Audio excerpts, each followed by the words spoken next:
என் தம்பி துறை சொன்ன மாதிரி 150 கோடி முதலீடு செய்து எடுக்கிறவர்களுக்கு கதை இல்லை.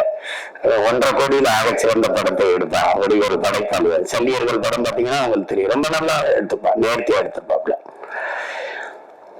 எங்களுக்கு ஒரு பயன் என்னென்றால், இந்த எங்களுடைய விடுதலை போராட்டங்களை இன அழிப்பு அந்த தொடும்போது அது ரொம்ப உணர்வுபூர்வமானது, சரியா செய்யணும், இல்லைன்னா சிக்கலாயிடும். எங்கள் தலைவருக்கு அதுல ஒரு பெரிய கனவு. அவரை போல இந்த இனத்தில் பிறந்தவன்ல திரைக்கலையை நேசித்த ஒரு மகன் இதுவரைக்கும் இருக்க முடியாது. இங்க இருந்த கட்சிகள், குறிப்பா கம்யூனிஸ்ட் இயக்கங்கள், திராவிட இயக்கங்கள் எல்லாம் திரைக்கலையை ஒரு சாக்கடை, குப்பை, சினிமாக்கார பெயர் இப்படிதான் பேசி பேசி அதாவது சாக்கடை சாக்கடையே என்று சொல்லி கொண்டு விட்டார்கள். அதுல உருண்டு பிறந்த நாயும் பண்ணி எல்லாம் நாட்டாண்டுட்டு போயிடுச்சு. இதான் நடந்த ஒரு பெரிய விபத்து. அந்த திரைக்கலையை எங்கள் தலைவன் என்கிட்ட சொல்றார் பாருங்க, திரைக்கலை என்பது அறிவியலின் அழகான குழந்தைன்னு சொல்றாரு. அந்த வார்த்தையை எப்படி பயன்படுத்துறாரு பாருங்க, அறிவியலின் அழகான குழந்தை. திரைக்கலை ஒவ்வொரு தேசிய இனத்தின் அழகிய கலை முகம். எப்படி வைக்கிறார் பாருங்க. இப்படி பேசல அவரு மெதுவாக சொல்றாரு, நான் அதை எடுத்து சொல்றேன். அந்த பார்வை அவர் இடத்துல இருந்தது. அது காரணம் சிங்லஸ் லிஸ்ட், பிரேவ் ஹார்ட், பென்ஹர் இந்த மாதிரி படங்களை பார்க்கும்போது நம்ம விடுதலை போராட்டம் ஏன் இப்படி ஒரு படமா வரக்கூடாதுன்னு அவருக்கு ஒரு இது இருந்தது. ஒரு கெடுவாய்ப்பா தமிழ் பேரினத்தில் அவர் ஒரு நிர்வாக தலைவனா இல்லாம தன் இன விடுதலைக்கு போராட்ட களத்தில், போர்க்களத்தில் நிற்கக்கூடிய தலைவனா இருந்துட்டான். அவன் மட்டும் இவர்களை மேல 50 ஆண்டு 60 ஆண்டு 10 ஆண்டு 20 ஆண்டு ஆளுநர் உலகத்திலே தலை சிறந்த நாடாக தன் இனம் ஒரு நாட்டை கொண்டு வைக்கிறான். அவனுடைய கனவு பல்லாயிரம் ஆண்டுகளா தன் முன்னோர்கள் தூக்கி சுமந்த கனவு. அவன் அறம் சார்ந்து வாழ்ந்த ஆட்சி செய்த மறவர்களின் கனவு. அதனால அப்படிப்பட்ட ஒரு தலைவன் அதுதான் பெரும் முயற்சி எடுத்தாரு. தன்னுடைய போராட்டத்தை இப்படியா எடுத்து கொண்டு போறது எடுத்தாரு, சின்ன சின்னதா. அதுக்குள்ள உங்களுக்கு காலம் சரியா வரல, அது கெடுவாய்ப்பா அமையல, முடிஞ்சிச்சு. அதனால இந்த மாதிரி படங்களை எடுக்கும்போது ஒரு நடுக்கம் இருக்கும். அது சரியா செய்யணும், இல்லைன்னா தப்பா போயிடும். வரலாற்றை தவறா பதியக்கூடாது, உங்களுக்கு தெரியும். அதுல என் தம்பி சல்லியர்களை போராட்ட வரலாற்று பெரும் கடல் ஒரு துளியை மிக சரியா பதிவு செஞ்சான்னு எனக்கு ஒரு நிறைவு. அது போல இந்த ஆப்டி படத்தையும் அவன் சிறப்பா செஞ்சிருப்பான்ங்கிறதுல எனக்கு அசைக்க முடியாத நம்பிக்கை. இங்கே முதல் ஆப்டி அப்படிங்கிற அந்த படத்துக்கு சொல்லுவோம், அது எங்கள் குடியில் பெண்கள் முதலாம் அப்படின்னு. அதுல மாற்று கருத்து இருக்க முடியாது. கிட்டு பேசும்போது வருத்தத்துல சொன்னா நமக்கு வரலாற்று பதிவுகள் எதுவும் இல்லை அப்படின்னு அது ஒத்துக்கணும். இது நம்மளா பெருமையா பேசிக்கிறது இருக்குல்ல. எப்படின்னா வரலாற்றை படைக்கிறவனுக்கு அதை எழுத பதிவு செய்ய நேரம் இருக்காது. அது நம்ம செய்யலாம் என்னன்னா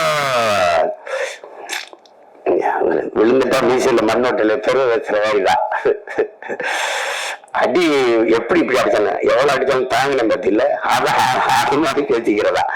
அதையும் உணர்ந்தவன் இந்த இன வரலாற்றுல என்னுயிர் தலைவன் மேதகு பிரபாகரன் அவர்கள் மட்டும்தான். இப்ப எங்களுக்கு பாத்தீங்கன்னா நமக்கு நம்ம பாப்பன் அரசனுக்கு அரசன் அருள்மொழி சோழன் உலகின் பல்வேறு நாடுகளை வென்று கடல் பல கடந்து படை பல நடத்தி பல்வேறு நிலப்பரப்பு வென்று 3வது பெரிய பேரரசை நிறுவினார். இது ஆனா அது அது வேண்டாங்கிறது ஒரே ஒரு சான்றுதான் இருக்கு. பெருவுடையார் கோயில் தான் இருக்கு, தஞ்சை பெரிய கோயில் மட்டும். அதுக்கு முன்னாடி இன்னொரு பாட்டம் கரிகால பெருவள சோழன் ஆண்டுகாண்டா நம்மள, அதுக்கும் சான்று இந்த கல்லணை தான். இல்லைன்னா எங்களுக்கு கதையை முடிச்சிருப்பான். அதை வச்சுட்டு நாங்க எதை சொல்லிட்டு இருக்கோம். அப்ப நமக்கு வரலாற்று சான்றுகள் இல்ல, தமிழர்களுக்கு வரலாறு இல்லை. அப்ப இலக்கிய சான்றுதான் இருக்கு, ஒரு இலக்கிய சான்றுதான் இருக்கு. அதுல இப்ப பாண்டிய நெடுஞ்செழியன் மதுரை வேண்டாம், அவரை உங்க பாட்டி கண்ணகி பெருமாட்டி போய் கால்ச்சலம்பி உடைச்சு இது நீதியை நிலைநாட்டினான்னு ஒரு காப்பியம் இருக்கு. ஆனா வரலாறு இல்லை. அப்ப அதுல இந்த வரலாற்றை மீட்டுருவாக்கம் செய்யறதுல ஒரு பெரிய சிக்கல் இருக்கு. என்ன இங்க சொன்ன மாதிரி கிட்டு செஞ்ச மாதிரி நம்மளுடைய வரலாற்றை பதிவு செய்யலாம் நம்ம இல்லாதனால எல்லாம் கற்பனை ஆயிடுச்சு. இலக்கியம் பொய் பேசும், சுவைபட சொல்லு. இலக்கியம் என்பது நயன்பட உரைத்தல், அதுதான் உங்களுக்கு அது சுவைபட சொல்லுதல், அது பொய் பேசும். இப்ப உருகி சுகந்தரா மாறி திருகி எரிந்தால் தீயிட்டான்னு சொல்லும் போது அது என்ன எப்படி அப்படின்னு கேட்கும்போது, அப்ப நான் எங்க வார்த்தையார் தமிழ் வார்த்தையார் குப்புசாமி எனக்கு பாடம் எடுக்கும்போது, அப்ப இப்ப இருக்கிற மதுரை வேற மதுரையா ஐயான்னு கேட்டேன். அப்படியோட தீ பற்றி எரிந்தவனா வாழ்ந்த மக்கள் அவருக்கு நேர்ந்த துயரத்தை துன்பத்தை கண்டு வயிறு எரிந்தார்கள்ங்கிறத அப்படி சொல்லிடுவாங்க சுவைபட அப்படின்னு. அப்ப இலக்கியம் பொய் பேசும், இதிகாசங்கள் பொய் பேசும், புராணங்கள் பொய் பேசும், காப்பியம் காவியம்லாம் பொய் பேசும். ஆனால் வரலாறு பொய் பேசக்கூடாது, பொய் பேசாது. பொய் பேசாது. அதனாலதான் நாங்கள் முற்றுமுழுதாக வரலாற்றில் புறக்கணிக்கப்பட்ட ஒரு இனத்தின் மக்கள் இன்றைக்கு வரைக்கும். இப்ப உதாரணமா இப்ப கண்ணகி அவனை எடுத்துக்கிட்டு அவங்களுக்கு என்ன பெருமை இருக்குதுன்னா, சோழ நாட்டுல பிறந்து பாண்டிய நாட்டுல இறந்து சேர நாட்டுல தெய்வமாகிறா. எழுதின எங்க பாட்ட இளங்கோவடிகள் 3 மன்னர்களை இணைத்து, 3 நிலப்பரப்பை மன்னர்களை இணைத்து ஒரு காப்பியத்தை செய்கிறார். அது காப்பியம், அது கற்பனை. ஆனால் கண்ணகியிலும் சிறந்தவர்கள் அவங்கள் குலத்தில் இந்த முன்னோர், அது எங்க பாட்டி வேலு நாச்சியார். அது காவியம், இது வரலாறு. ஆட்டினா பாருங்க, ஆட்டி படைக்கிறானவா அப்படின்னா, ஆட்டி படைத்தால் ஒரு பெண்மகள். தமிழர்கள் மாணவனே தாய் வழி சமூகத்திலிருந்து வந்தவன் தான். முதல் திணையில நம்ம முதல் நிலத்தில தாய் வழியில், 2வது நிலமும் தாய் வழி, 3வது மருத நிலத்தில் என்று வேளாண்குடிகளாக மாறுகிறோமோ, அவன் காத்த பார்க்க போகும்போது வீட்டை பார்க்க பெண் இருக்கும்போது ஒருவனுக்கு ஒரு தீவிரம் வரும்போது தந்தை வழிச்சமமா இருக்கு. அங்கதான் முதல் எழுத்து. ஐயா நீங்க பேரை போடும்போது ஒரு எசக்கிய சேர்த்துக்கிட்டாரு அப்படின்னு. அப்ப தந்தை வழி சமூகமா வரும்போதுதான் அது வரைக்கும் பெண்ணுதான், தாய் வழி சமூகம் தான். நம்ம அதை மாற்ற முடியல. இன்னும் வரைக்கும் நாடு தாய்நாடு தான், மொழி தாய்மொழி தான். என் தம்பி கார்வனன் சொன்னது மாதிரி தமிழ் குடிகளுக்கு 90 விழுக்காட்டுக்கு மேலே பெண் தெய்வங்கள் தான். எனக்கு கூட என்னுடைய குலதெய்வம் வீரமாகாளி பெண்ணு தான். இங்கே எங்கள் இன வரலாறு இந்த திராவிடர்கள், அதுவும் ஐயா ராமசாமி பெரியார் வந்த பிறகுதான் எங்களுடைய வரலாறை தொடங்குகிறார்கள். திராவிட வரலாறு, திராவிட. இன்றைக்கும் தமிழன் இன அரசியல் வரலாறு ஐயா பெரியார், அண்ணா, கருணாநிதி அவர்கள், எம்ஜிஆர் அவர்கள், ஜெயலலிதா அவர்கள், இதுதான் என்னுடைய வரலாறு. அதுக்கு எவன் கண்டுபிடிச்சா 50,000 ஆண்டுகளுக்கு மூத்ததுங்கிறான் ஒருத்தன். ஆதியில் காடுகளில் வாழ்ந்த மனிதன் முதலாக பேசிய மொழி தமிழ்ங்கிறான் ஒருத்தன். அங்கிருந்து நகர்ந்து வர தொடங்கும் போது மனிதன் பேசிய மொழியில் இருந்த மொழியும் எழுத்தோடையும் இன்றும் தமிழிலே காண கிடக்குங்கிறான் ஒருத்தன். அப்ப இவ்வளவு என்றைக்கு என் இளமுன்னோன் என்னுடைய மொழியின் முதல் எழுத்து உயிரெழுத்தை ஆளை எழுதினாலும் அன்றைக்கு தொடங்கிச்சு தமிழனுடைய இன அரசியல் வரலாறு. முதலா கப்பல்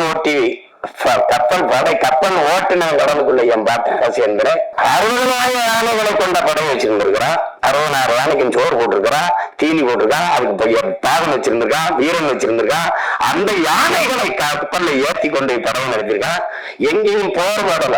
60,000 யானையை வரிசையா நிறுத்தி வீரர்களை மேல நிறுத்தி ஆர்வத்தோட நிறுத்தினா எதிரி நாட்டு படை வீரன் குதிரையில நின்னவன் காலை தூக்கி யானை புளிச்சா அவ்வளவுதான் கும்பிட்டான். சாமி என்னை விட்டு நீ ஆண்டுகன்ட்டு.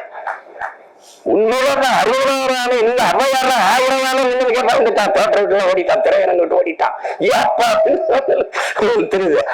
அப்படி வாழ்ந்து அவ்வளவு தெரியுது. அது பெருமையா பேசல. ஓடுகிற நீரை தடுத்த பாசனத்திற்கு பயன்படுத்திட முடியும். அறிவியல் தொழில்நுட்பம் வளராத காலம் 1800 2000 ஆண்டுல தொற்றுக்கா ஒருத்தன் கரிகால் சோழன். ஒரு பயம் அதெல்லாம் பேசல, நானும் பேசல, யாரும் பேசுறது இல்லை, ஒன்றும் பேசுறது இல்லை.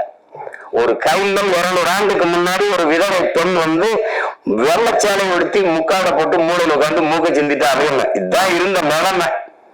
புருஷன் செத்து போயிட்டான். என் பாட்டை முத்து விடுவனாத்தான் செத்து போன கோயில் வச்சல செத்து பணமா கிடக்கு. என் பாட்டை 2 பேரும் போகாதங்கிற மருது பாண்டி 2 பேரும் தளபதி. போக வேணா வெள்ளக்காரன் வருவான், சுத்துவான் தாய்ப்பு. கவலைப்படாம மகளை தூக்கிக்கிட்டு போய் அவன் உயிரட்ட கிடந்த உடலின் மீது சத்தியம் செஞ்சு இழந்த நிலத்தை நான் மீட்டே தீர்வேன்னு போறா ஒரு மகன், ஒரு கைந்தன். இந்த சமூகம் சொல்ற மாதிரி ஒரு பொன்மகன். என் அன்பு சொந்தங்களை நீங்க கொஞ்சிருங்க. இந்த நிலத்தில் எத்தனையோ வீரம் இருந்திருக்கா. இந்திய பெருநிலம் அடிமைப்பட்டு கிடக்கு. அந்த நிலத்தின் விடுதலைன்னு வச்சுக்க. எந்த ஒரு மகனும் வென்றதில்லை. போர்ல வெள்ளக்காரங்க தோற்று தான் இருக்கான். ஏன் பாட்டன் தீரன் சின்னமலையோ போலித்தேவனோ இல்ல அழகுமுத்துக்கணும் யாரும் தோற்றுதான் போயிருக்கான். ஒரே ஒரு பெண்மகள் தான் போரிட்டு வெள்ளையனை தோற்கடித்து இழந்த நிலத்தை மறுபடியும் மீட்டவன் ஒரே ஒருத்தி எங்க பாட்டி மானமரத்தி வேலை நாச்சியார் தான். உண்மையிலே ஆட்டினா அவதான். அதான் நம்ம பேசுறதுல வரலாற்றுல படிப்புனே இல்ல. கண்ட நாய் வைக்கலாம் தெருவிலும் ஜலம் இருக்கு. என் பாட்டிக்கு இந்த சிவங்க அரண்மனைல ஒரு மரப்பாத்தி தள்ளி பொம்மை வச்சிருக்கான். இதெல்லாம் அப்ப என்ன வருதுன்னா கோவம் வருது. வரலாற்றில் நீ புறக்கணிக்கப்பட்டுட்டாய். உன் பாடத்திட்டத்தில் தென்னாட்டின் சான்சிராணி எல்லாம் உன் பாட்டி எழுதிருக்கான் வேலுநாச்சியார். வேலுநாச்சியார் பிறந்து இறந்து 85 வருஷம் கழிச்சு பிறக்கிறான். மணிக்கர்ணிங்கிற பெண் 85 வருஷம் கழிச்சு பிறக்கிறார். இளம் வயதிலேயே திருமணம் முடிச்சு கொடுத்ததுனால சான்சி அந்த மன்னன் இறந்து போனதுனால அந்த நிலப்பரப்புக்கு அவர் தலைவியாகி அரசியானதுனால சான்சி ராணி இளவயது திருமணம்னால பாய் லக்ஷ்மி பாய் லக்ஷ்மி பாய் சான்சி ராணி லக்ஷ்மி பாய் பேர் வருது. நீ என்ன வரலாற்றுல பதிவு செஞ்சிருக்கணும்? சான்சி ராணி எழுதும்போது வடநாட்டின் வேலு நாச்சியாரும் எழுதியிருக்கணும். ஆனா நீ என்ன பண்ற? தென்னாட்டின் சான்சி ராணி என் பாட்டி எழுதுற. அங்க நான் பேசாம மண்டாட்டிட்டு இருந்தாரு, அங்க செத்துச்சு என் வரலாறு, அங்க போயிடுச்சு என்னுடைய வரலாறு. நீ பார்த்த வரலாறு சிதம்பரனாரோட என்ன வல்லபாய் பட்டேல் புரியாது. நீ என்ன பண்ணிட்ட? என்ன பண்ணிட்ட நீ? ஆனா வல்லபாய் பட்டேல் எனக்கு வரலாறு இருக்குது, என் பாட்டன் வாவுசி இல்ல. அதான் சிக்கல். கற்பனை நீ செய்வது. என் தாத்தன் வழக்கறிஞர், என் அத்தன் வழக்கறிஞர், நான் வழக்கறிஞர்.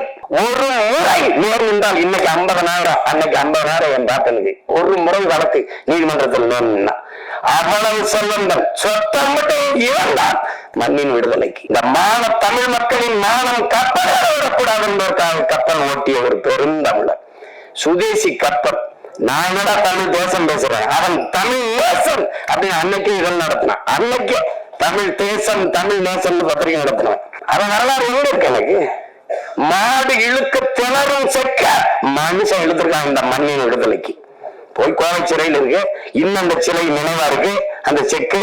ஏன்னா அவன் இருந்த அறைக்கு பக்கத்துல இருந்தவன் போறேன் நான், அதே கோவை சிறையில பக்கத்து அறையில செக்கெழுத்த செம்மல் சிதம்பரனார் இருந்த சிறை எழுதிருக்கா. அந்த அறை எழுதி வச்சிருக்கா. நீ என்ன போயிட்டு வாங்க போல அனுப்பி வைக்கிறேன். போய் போட்டுவான். என்ன நான் போகாத சிறை இருக்குன்னு நினைக்கிறீங்களா? நீதிமன்றம் இருக்குன்னு நினைக்கிறீங்களா? அவருக்கு ஏதாவது பார்க்கணும் சீமானா உடனே வரணும், கட்டாயம் நேர்மிக்கணும். வழக்கு இருக்கு, இதுக்கு ஒரு வழக்கு இருக்கு. வல்லபாய் பட்டேல படிச்சோம், நம்மளுடைய பாட்டன் வாவு சிதம்பரனாரே படிக்கல. நீங்க எல்லாம் நான் கோவப்படுறீங்க, நான் கோவப்படுறதே பரல. என் தம்பியில கொந்தளிச்சுட்டாப்ல. இங்க பாருங்க, தொலைக்காட்சியில என் உடன் பிறந்தார்கள் இருக்கிறீங்க. தந்தை பெரியார், கலைஞர் அதான் பேசுறீங்க. நீங்க ஜெயலலிதா அம்மா சொல்லணும், இவர் அப்பா சொல்லணும், அவரை தந்தை சொல்லணும், இவரை கலைஞர் சொல்லணும். ஆனா எங்களை மட்டும் வாவுசி மாப்போசி என்னடா சிசின்னு வச்சுக்கிறீங்க? எப்படி இருக்கு?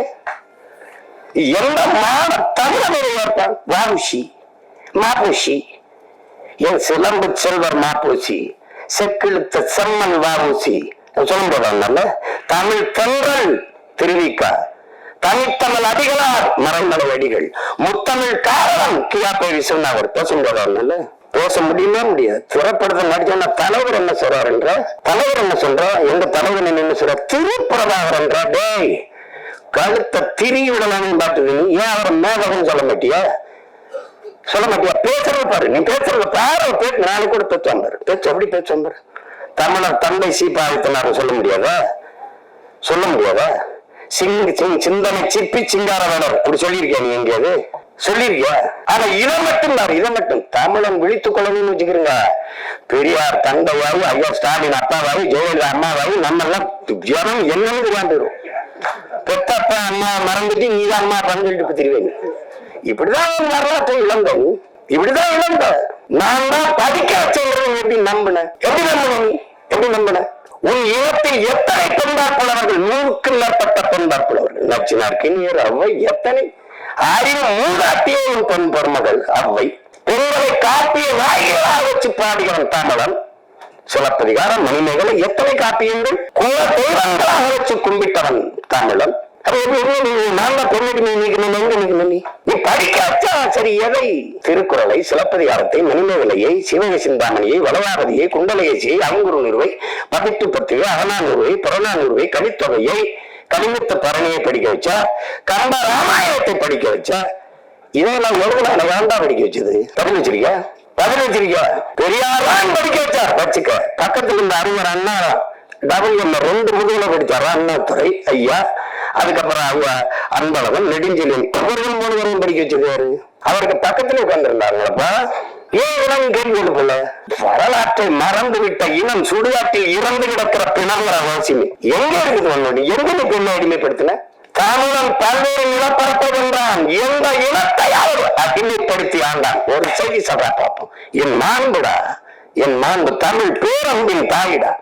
இல்லைன்னா யாரும் ஊரே யாரும் கேள்வி எந்த மொழி சொல்லியிருக்குடா? பிறப்பு ஒக்கும் எல்லா மனிதருக்கும் பாடலும், எல்லா உயிருக்கும் உலகத்துல எந்த மொழி சொல்லுது? என் தமிழ் தான் சொல்லுது, என் தமிழ் தான் பாடியது. புதியது ஒரு உலகம் செய்வோம், கெட்ட போரிடும் உலகத்தை வேறொரு சாட்டும், என் தமிழ் தான், என் தமிழ் தான். காக்கை குருவி எங்கள் சாதி, நீர் கடவன் மலையின் எங்கள் கூட்டம், எங்கள் தமிழ் தான். இது எனக்கெல்லாம் கற்பிச்சுங்கிற பாரதி பிறந்து இறந்து 1921 இறந்து போறாங்க. 36 ஐயா ராமசாமி பெரியார் பேச ஆரம்பிக்கிறாப்ல, பேச ஆரம்பிக்கிறார். அவன் பாடாத பெண்ணுமாடா, அவன் பாடாத கல்வியை வலியுறுத்தியாடா. எப்படி தமிழை சனியன் என்கிறார், அவன் இறுதி என்கிறார். வானளந்த அனைத்து நலந்த வன்மொழி வாரியவங்கிறார், வானளந்த அனைத்து நலந்தாரா என் தமிழ்ங்கிறார், வானளந்த அனைத்து ஆய்வுதாரா என் தமிழ் வடமொழி வாரியவைங்கிறார். நீ காட்டு முறைங்க சிங்களம் புத்தகம் சாரகம் யாரும் சென்றோடி பல தீவுக்கும் சென்று அங்கு தங்கள் புலிக்கொடி மீன்கொடி நின்று சால்புற கண்டவர்கள் நாடுங்கிறார். எப்படி நீ காட்டு முறாண்டிங்கிற பாருங்க, முட்டாளுங்கிற உலகம் என்று தன் கொடிய நாட்டியோட பரம்பரையிடாங்க. எப்படி இருக்கு தாய பழித்தவனை யாரு தடுத்தாலும் விடாதே, உன் தமிழை பழித்தவனை தாயே தடுத்தாலும் விடாதேங்கிறா. இதுல எங்கிட்டு இருக்கார் பெரியார் சிறியார்? எங்களுக்கு எவனா இருந்தாலும் எதிரிதான், என் மொழியை இழிவு செய்தவன் எவனா இருந்தாலும் எங்களுக்கு எதிரிதான். தமிழ் சனியன் மொழி முதல்ல அந்த சனியனை வழிடா, இதான் கோட்பாடு. பெரிய தத்துவம் அதெல்லாம் தூக்கிட்டு வர்றதில்லை. எங்க கோட்பாடு பாரு, இப்படி எல்லாம் பதியா என் ஈரைடா, என் ஈரை சிவன் தன் உடலில் சரி பாதையை கொடுத்து நிற்கிறான். அது ஆணுக்கு பெண் சமநிலையின் உடன் பிறந்தார்களே, ஆணும் பெண்ணும் சமம். அதான் எங்க கோட்பாடு, எங்கள் நிலைப்பாடு. ஆணுக்கு பெண் என்ற கோட்பாட்டை இருக்கிற ஆணும் பெண்ணும் சமம், அதை நிறுவி காட்டியவன் எங்கள் உயிர் தலைவன். ஆணுக்கு நிகராக பெண்ணுக்கு அரசியல் செய்ய காவல்துறையிலே, வான்படையிலே, கடற்புடி படையிலே, கரும்புடி படையிலே எல்லாவற்றிலும் சாதனை கொடுத்தவன் என் உயிர் தலைவன் மேதகு பிரபாகரன் அவர்கள். அதைத்தான் அவன் பிள்ளைகள் இன்று 234 இடம் என்றால் 117 ஆண்கள் 117 பெண்களை கொடுக்க காரணம் அதுதான். இதில் பெருமை ஒன்றும் இல்லை, பிறவி கடமை செய்கிறார், அவ்வளவுதான். பெண்ணை போற்றாத எந்த இளவரா உயர்வடைஞ்சிருக்கு. பெண்ணு நான் தனியா வந்து ஒப்பந்தம் பண்ணி செய்யற பொண்ணு அது, என்னை பெற்றவளடா, என் உடன் பிறந்தவளடா. அவன் போற்றாதான் சமூகம் அப்படி மேன்மை அடையும், எப்படி உயர்வடையும், எப்படி உயர்வடையும்? பெண்ணடிமை தீர் மட்டும் பேசும் திருநாட்டில் மண்ணடிமை தீர்ந்தவர்கள் முயற்கம் பேங்கிறார் புரட்சி பாவலர். அது அங்க இருக்கிறது. பெண்ணால முடியாதுன்னு என்ன இருக்குது? அப்ப எப்படி எங்க பாட்டியால முடிஞ்சது, வேலுநாச்சியாரால முடிஞ்சது? நடந்தது நிகழ்காலத்துல பெண்புலி எங்க தலைவர் வந்து ஒரு இதா கொடுக்கிறார், ஒரு இலக்கை, இதை போய் செய்யுங்கன்னு. பல முறை ஆண் போராளிகள் நம்ம பிள்ளைங்க போய் பாருங்க, தோற்று வராங்க. போன எல்லாருமே ஆண் புலிகள் தான். ஏன் இதுல பெண் புலிகளுக்கு நம்ம பிள்ளைகளுக்கு வாய்ப்பு கொடுக்கல? ஏன் அவங்க போகலன்னு தலைவர் கேட்கும்போது, நம்மளாலே முடியல, நம்ம பசங்களாலே முடியல, பெண்கள் எப்படி அண்ணான்னு கேட்கும்போது, இல்ல ஒரு தடவை கொடுத்து பாருங்களேன் வாய்ப்பு. சரியாக போய் அந்த இலக்கை வென்று முடித்து வந்தார்கள். உங்களுக்கு தெரியும், நம்மளுடைய அங்கே இருக்க நம்முடைய அக்கால் முதல் பெண் கரும்புலி, உங்களுக்கு தெரியும் எல்லாம். உங்களால் கற்பனை செய்ய முடியுதா? அவங்களுடன் பிறந்தார்களே, பேரன்புமிக்க பெற்றோர்களே, சிங்கள ராணுவ கடற்படையினுடைய மொத்த கட்டுப்பாட்டையும் வைத்திருக்கிற ஒரு கப்பல், ஒரு போர்க்கப்பல். அந்த கப்பல்லதான் மொத்த கடற்படை இயக்கமும் இருக்கு, அதான் இருக்கு, அதுக்குள்ள இருக்கு. அதை தகர்க்கணும். அதை தகர்க்க ஒரு தலைவன் யாரை தேர்வு செஞ்சிருக்கலாம்? ஆனால் ஒரு பெண்மகள், அவள் பேர் அங்கையர்கண்ணி. அந்த அங்கையர்கண்ணி அவள் கரும்புலியாக அவர் தேர்வு செய்யறாங்க. அப்படின்னா நெஞ்சில குண்டை கட்டிட்டு வெடிக்கணும். அவளே ஆயுதமா மாறணும். அதான் கரும்புலின்னா அவளே ஆயுதம், உயிரே ஆயுதம் அதாவது. அப்ப போகும்போது அவனுக்கு அந்த 2-3 நாள்ல, நாளை காலையில ஒரு கரும்புலி மரவனுக்கு இந்த நாளில், இந்த கிழமையில், இந்த தேதியில், இந்த நேரத்தில் நான் சாக போகிறேன் என்பது தெரியும். ஆனா மகிழ்ச்சியாக இருப்பான், எல்லாரோடும் பேசிட்டுப்பான், சிரிச்சிருப்பான். இந்த நொடியில நம்ம சாக போறோம்னு தெரியும். அப்படி ஒரு மகளுக்கு தெரியுது, ஒரு பெண் மகளுக்கு தெரியுது. அவள் அந்த பெரிய இலக்கை தகர்க்கணும். அதுல 3 நாளைக்கு முன்னாடி காய்ச்சல் வந்துருது. இந்த காய்ச்சல் அடிக்கிறது சக தோழிகளுக்கோ போராளிகளுக்கோ சொல்லிட்டா அன்னைக்கு தகவல் போயிடும். ஒரு உடம்பு முடியலன்னா அண்ணன் நம்மள பின்னடை வச்சுட்டு வேற ஆளை தேர்வு பண்ணிடுவாருன்ட்டு அதை விட்டு கொடுக்காம அதை சொல்லாமல் தன் உடல் நிலை சரியில்லாதுன்னு சொல்லாமல் அந்த மகள் அப்படியே வச்சு அந்த உடல் அந்த காய்ச்சல் அடிக்கிறதோட அவ அதிகாலையில பயணப்படுறா போய் அந்த தாக்குதலுக்கு. அதிகாலை ஒரு மாலையில இப்ப கிளம்பி எல்லாரும் போய் இரவுல இன்னும் இருக்கு, நான் நாராயண படம் வச்சு வெளியிட்டோம். அவர் பயணம் அனுப்பி வைக்கிறாங்க தன்னுடைய சகாக்கள் எல்லாம் போய் ஒரே மகள் 36 கிலோமீட்டரை ஒரு கடும் குளிரில் கடலுக்குள்ள தனி மகளா ஒரு பெண்மகள் ஒரே மகள் அந்த குளிர்ந்து அடர்ந்த குளிருக்குள்ள ஆழ்கடல் நீங்கி போறா. 36 கிலோமீட்டரை 13 மணி நேரங்கள் ஒரே மகள் தனியாக நீங்கி போய் இந்த இரவு முடிஞ்ச அடுத்த பகல் தொடங்குற இந்த 12 மணிக்கு நடு உள்ள போய் அந்த கப்பல்ல போய் நின்று நடு கப்பலை அடிச்சு தகர்த்து எரிஞ்சாதாரு உலகம் தீயும் பார்த்து ஒரு மகள் ஒரு பெண் மகள் குழந்தைங்க எப்படி உருவாகுதோ இப்படிதான் அந்த மகள் அங்கே இருக்குன்னுதான் தன்மானமிக்க தமிழ் பேரினத்தின் குலதெய்வமாக மாறி நிற்கிறான்னா அதுதான். அப்படிதான் எங்க குலதெய்வம் ஒண்ணு.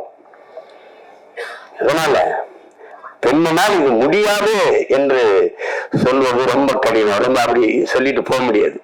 அதனால இந்த தமிழ் சமூகம் பெண்களை பெரிதும் போற்றிய ஒரு சமூகம், பெரிதும் போற்றிய சமூகம். பெண்ணை இதுவரைக்கும் பேர் சொல்லி கூப்பிட்டது கிடையாது.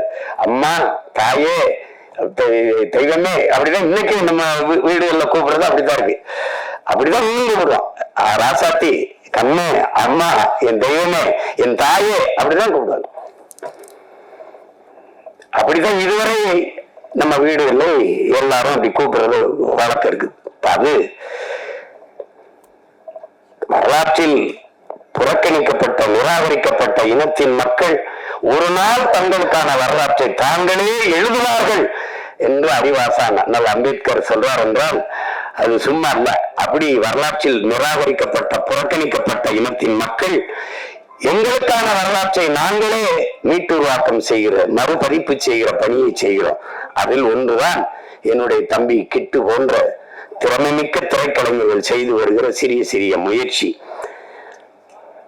இன்னைக்கெல்லாம் பொன்னியின் செல்வன் ஒரு படம் பார்த்தா அதுதான் நம்ம சோழ வரலாறுன்னு நினைச்சிருக்கு. அது ஒரு புதினம், அது ஒரு நாவல், அது ஒரு சுவரா ஒரு திரைக்கதையா அது ரசிக்கத்தக்க சொல்லப்பட்டது. உண்மையான வரலாறு அது ஒண்ணும் இல்லையே. ஆதித்ய கரிகாலன் என்ன தற்கொலை பண்ணி செத்து போட்டான்னு இருக்கு கதை, காதல் தொழில செத்து போனான்னு வருது. சரி, என்ன பண்றது அது? அப்ப உலகெங்கும் ஒவ்வொரு இனத்தையும் வரலாறு தான் வழி நடத்துது.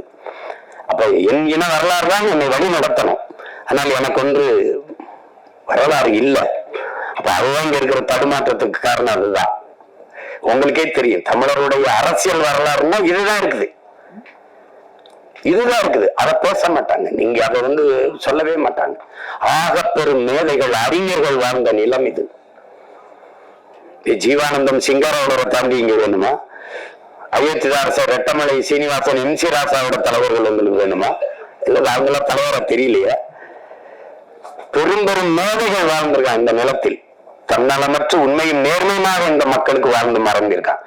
கக்கன் தாத்தா காமராஜர், தாத்தா கக்கன், தெய்வ திருமகன் தாத்தா முத்துராமலிங்க தேவர், எவ்வளவு பெரிய மேதைகள் இந்த நிலத்தில் இருந்து வாழ்ந்திருக்காங்க. அந்த வரலாறு எல்லாம் புறக்கணிக்கப்பட்டிருக்கு. தமிழனுக்கு எவன் தலைவனா வந்தாலும் சாதி மதத்துக்குள் தள்ளுவான்.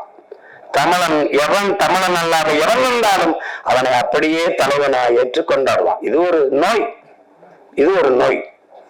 சீமான் என்னாலுவ அதுதான் என்ன ஆளுவ, நம்ம ஆளுகளா? என்னையே கேட்டான் தோல் மேல கைவிட்டு, நீங்க என்ன ஆளுவன்? நான் சித்தாளுவ, உங்க வீட்டுல பூச்சி வளர்ந்தா சொல்லுங்க, பூசிட்டு போறேங்க. அது தெரிஞ்சுக்கிற ஆர்வமா இருப்பான். விசாரிப்பு எப்படி விசாரிப்பாங்க நினைக்கிறீங்க? நீங்க இந்த ஊரு ராமநாதர் சிவகங்கையில இருந்து ஊரு அப்பா மேல பாக்குறாப்ல, அப்ப அவன் சொந்தக்காரன் சாதிக்காரன் பேரவர்னு சொல்லி அவர் உங்களுக்கு என்ன வேணும்பா? இவன் ரொம்ப கஷ்டப்படுறான்னு நான் என்ன ஆளுன்னு சொல்லிடணும். ஏன்னா இந்த சாதி அங்க என்னங்க உங்க பிரச்சனை? நான் உங்க வீட்டுக்கு பொண்ணு விட்டு இல்லையே. எப்படி இருக்கு புரியுதா? இது தமிழ பகவல் தாழ்ந்து வீழ்ந்த ஒரு சமூகம். காப்பா அரவாணன் ஐயா அவரலாருன்னு கேட்டுறாதீங்க. புதுசா காப்பா அரளானன்னு கதை விடுறான்றாதீங்க. ஏன்னா திராவிடம் கதை விடுவான் இந்த வரலாறு. நாங்க வரலாறு சொல்லுவோம் அவனுக்கு கதை. அப்ப அதுல அவர் என்ன சொல்றாரு, இந்த தமிழன் வீழ்ந்ததுக்கு தமிழன் ஏன் அடிமையானான் அந்த புத்தகத்தை தமிழ் இளம் தலைமுறையினர் என் உயிரினும் இனிய உடன் பிறந்தார்கள் ஒவ்வொருத்தரும் படிக்கணும். சின்ன புத்தகம் தான். அதுல என்ன சொல்றாரு, தமிழனுக்கு இந்த அடிமையானதுக்கு முதல் காரணம் போர்க்குணம் இன்மை. அதுக்காக நிறைய சொல்றாரு, முதலில் பண்பட்ட இனம் நாகரிகம் அடைந்த இனம் போர்க்குணம் அற்று போகுங்கிறார். முதலில் பண்பட்ட இனம் போர்க்குணம் அற்று போகும். எப்படின்னு சொல்லுங்க. இப்ப இவர் சண்டை தானே, ஏப்பா எதுக்கு அந்த காலிப்பேலோட போய் சண்டை போடுறீங்க, பாப்பா நமக்கு அதுதான் தரம். இங்கதான் அது இதான் வருது. எதுக்குப்பா பிரச்சனை, எதுக்குப்பா வரம்பு, எதுக்குப்பா பிரச்சனை, அது நமக்கு மட்டும் இல்ல நாட்டுக்கு அதான் பிரச்சனை ஆயிருக்கு. எதுக்கு பிரச்சனை என்பதுதான் பிரச்சனை. அப்ப அந்த போர்க்குணம் அற்று போனது, போர்க்குணம் அற்று போனது ஒன்று. இரண்டாவது, தன்னிடத்தில் இருப்பதை விட பிறரிடத்தில் இருப்பது உயர்ந்தது, இந்த இழிவான சிந்தனை. பிறகு தாழ்வு மனப்பான்மை, தன்னின பகை, இது ரொம்ப முக்கியம். இதை நீங்க கவனிச்சுக்கணும். அந்த வார்த்தையை போடுறார், தன்னின பகை. தன்னின பகை என்னது? படவாச்சியை நான் வேட்பாளராக போட்டாங்க, பறவை ஓட்டு போட மாட்டாங்க. பறவையில போட்டாங்க, படை வச்சு போட மாட்டாங்க. தேவர் என்னோட வேட்பாளர், தேவங்கிற ஓட்டு கிடையாதுங்க. தேவங்கிற என்னோட வேட்பாளர், தேவர் ஓட்டு கிடையாதுங்க. இதனால சொந்த ரத்தங்களுக்குள் யுத்தம், சிந்திய ரத்தத்தை குடித்த வேணாய்களுக்கிட்ட அதிகாரம். இவன் சொந்த ரத்தத்துக்குள்ள சண்டை போட்டு வீழ்ந்தான், தன்னில பகையால் தாழ்ந்து வீழ்ந்த தமிழ் சமூகம். எந்த அரசியல் அதிகாரமும் இவனுக்கு வராம போடுற காரணம் இதுதான். கடைசி அவங்க சொல்றாரு, அளவு கடந்த திரைக்கவர்ச்சி. அளவு கடந்த திரைக்கவர்ச்சி. 4 மயக்கம். 1 சாதி மயக்கம், 2வது மத மயக்கம், அடுத்தது சாராய மயக்கம், அதுக்கப்புறம் திரை மயக்கம். இந்த சாராய மயக்கம் திரை மயக்கத்தை தெளிவுபடுத்திட முடியும். ஆனால் இந்த சாதி மத மயக்கம் இருக்குல்ல, செத்து தாடையில வேணாலும் வராது. செத்து பிறச்சாலும் ஆறுமுக நாடாருன்னு எழுதி வைப்பான் சமாதியில. எழுதி வைப்பான்ல, சுப்பிரமணிய தேவா எழுதி வைப்பான். எழுதி வைப்பான்.